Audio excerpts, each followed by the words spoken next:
So apparently I woke up this morning with a really nasty migraine, so I'm not getting a whole lot done today. I tried. I don't know. It's okay though. It's a really beautiful day. It's a shame to have to miss it for the most part. So what I got done today was just harvesting hops and going around with a clipboard and taking some inventory. So let's have a look around here. You can see there's a lot less going on through here, and that's just a matter of having pulled the hops vine out to get all of that, get all of the hops out of there. They were starting to drop their little seeds. I'm kind of covered in them. Oops. See? And they're very prolific at actually taking seed, which is annoying, to be perfectly honest. They're very overripe, but it's better than letting them go to seed, and I don't know, people might want them. Not sure. That still tastes good. So I went through here. I'm going to sneeze, I think. Yep, okay. I went through here, and I ended up just like inventorying everything I have so that I can send out to see if anybody has their orders. There's a plant out day on Friday, so kind of last minute, but oh, that's really blurry. Sorry about that. Did you get to see over here? I didn't even pay attention. Goodness gracious. Yeah, so I went through all these and figured out what I got, itemized it, priced it, sent it over. That's the newly started nursery piece of what I'm doing, which I'm super excited about and hope to continue to grow that. The hardest part is actually, I really prefer not to buy new plastic. And so having enough pots to continue having really good stock is tricky. It's tricky to source that, especially when I don't have a car. I probably am going to have to buckle and buy pots for a while just to be able to continue to the point where I would be able to then start collecting pots. I know there's quite a few resources to be able to go grab them, and I really have been very seriously looking at a car at this point. Even though I'm less than a year away from paying off the house, it turns out that the payoff date does not change that much, just from the simple buying a car at this point, because the accelerated payments on the house are getting to a point where it's so much principal payment per principal payment. Each regular payment is a much higher percentage of the principal, and then I'm putting a principal payment on top of that.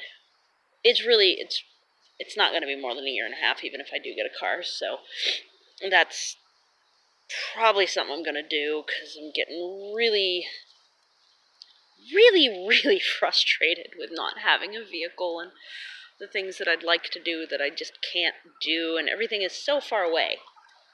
I swear.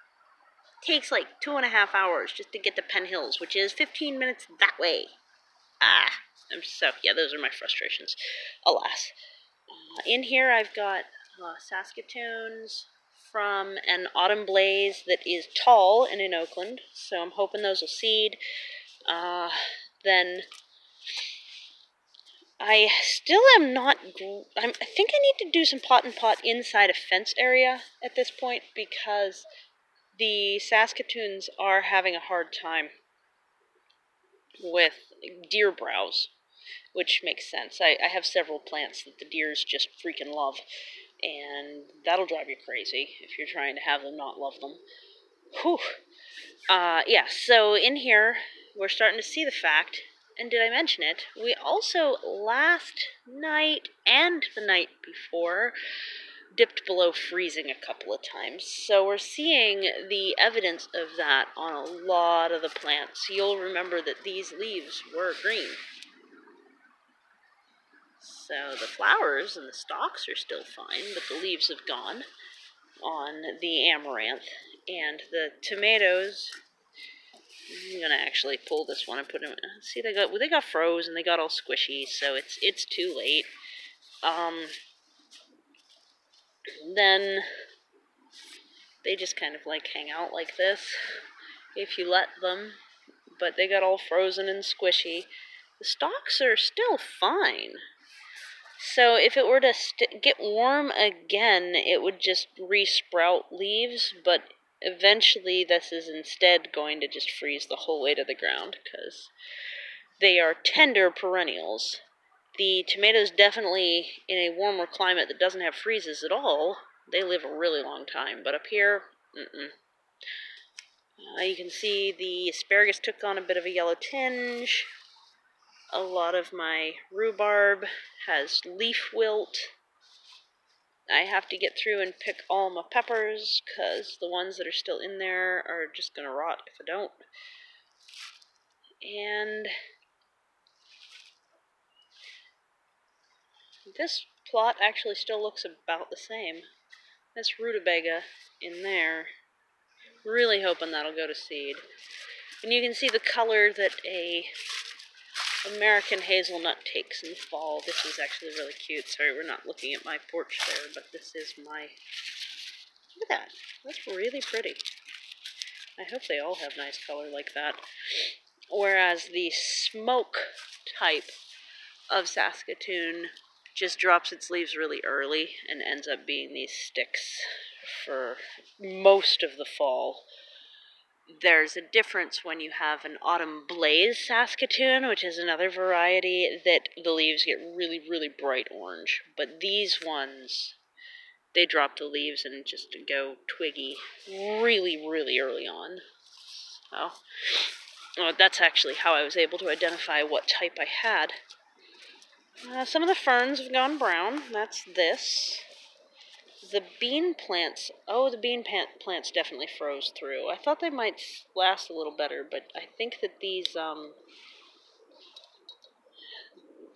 yard-long beans are a lot more tender, because I tried to plant them out early like you would normal beans, and...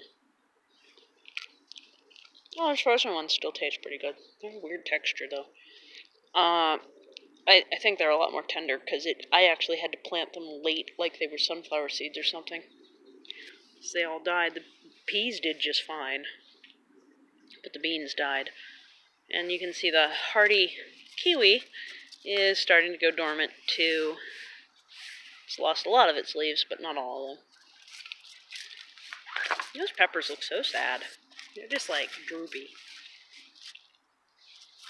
Let's see how that ends up. And they're just squishy and kind of gross. So I will probably pull those out and put them in my compost once I get all the peppers off of them. I don't know if I'll get to that today, tomorrow. Gotta do it soon, though, if I'm gonna get them.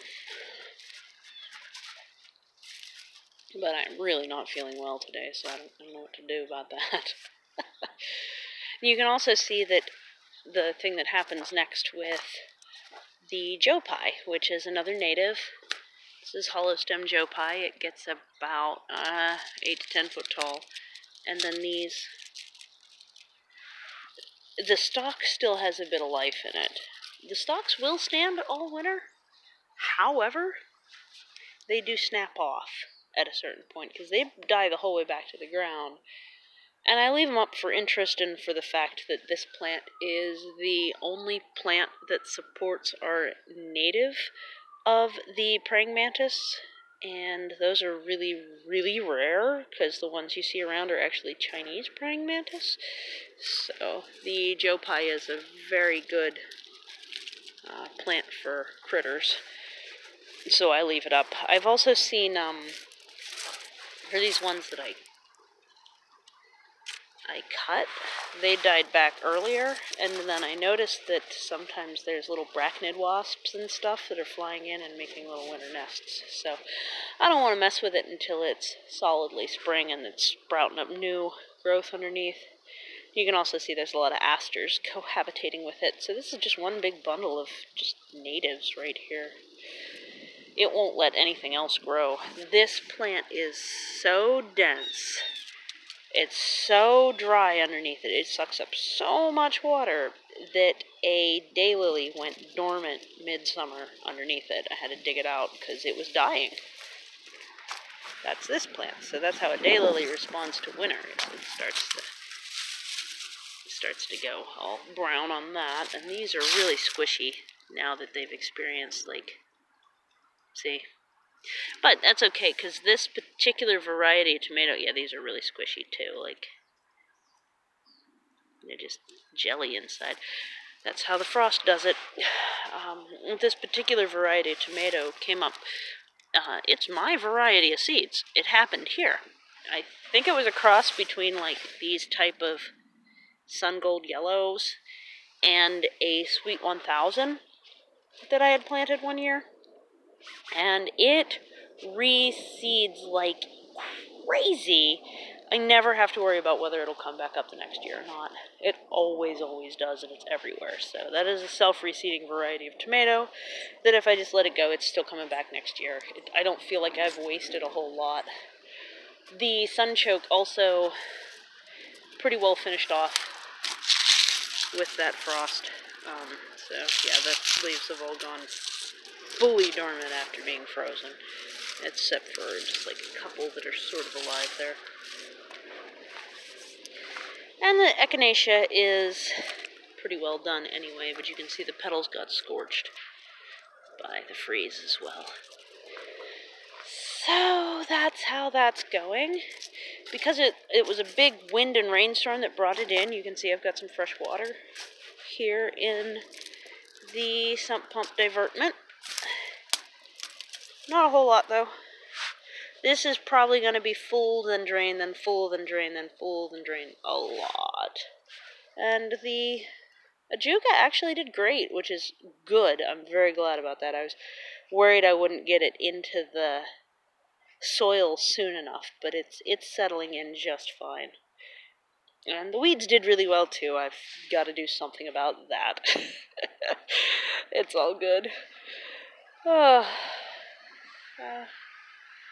Yep,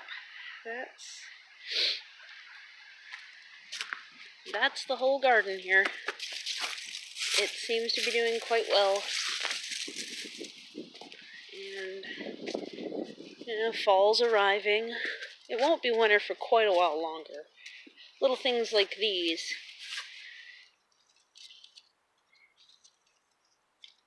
Those are future parsnips. I just took handfuls off of one that's seeded and stuck them all around. Just like kind of massaged them into the soil and walked away. And by the next year, they'll be like this. Oops, we're running into bits of asparagus. Next year, the leaves will be like this, and there'll be a root in there. I could pull these up, but I'd like to have them get even bigger. You can kind of let those go for quite a while. But once they start sending up their seed stock, they get woody. So it's like second year you want to harvest them or decide that it's your seed plant, one or the other. Yep. See, there's one there. Sometimes over here they pop up out of the sidewalk or the walkway. So, something to look for. Now that the plum's fully dormant, I have to think about when I'm going to move it, because I'd really, really like to do that, as I've been talking about putting it down right here. That's like a 10-year-old tree, but it's not so big that I don't think it's able to be moved. Got a lot of debris back here from hacking at the hedge, and then I've got a couple of things of potting soil that I've scraped off the walkways. That old wood chip that's rotted down from 7 years ago has been a lot of my startup potting soil component, which is good. Yeah, the plum hasn't given me food in about 3 years, and that's primarily because it's not getting enough sun where it's at anymore. This hedge got really tall. That hedge is a Chinese privet right up until there, and I've been digging holes frequently to ensure that I have enough holes dug to handle the improved variety of hazelnut that I am receiving, and I believe those are coming in the spring. But even if they come in the fall, I'm ready. I got 2 more holes dug here. I do want to dig out that basic variety and stick it down in the shade because it's not going to fruit anyway for another 6 years, and its fruit quality isn't going to be as good. So I'd rather have it producing coppice twigs and, you know, be able to harvest its wood on the regular basis for building material than anything else. I also was able to get some Salix discolor, which is a native variety of willow.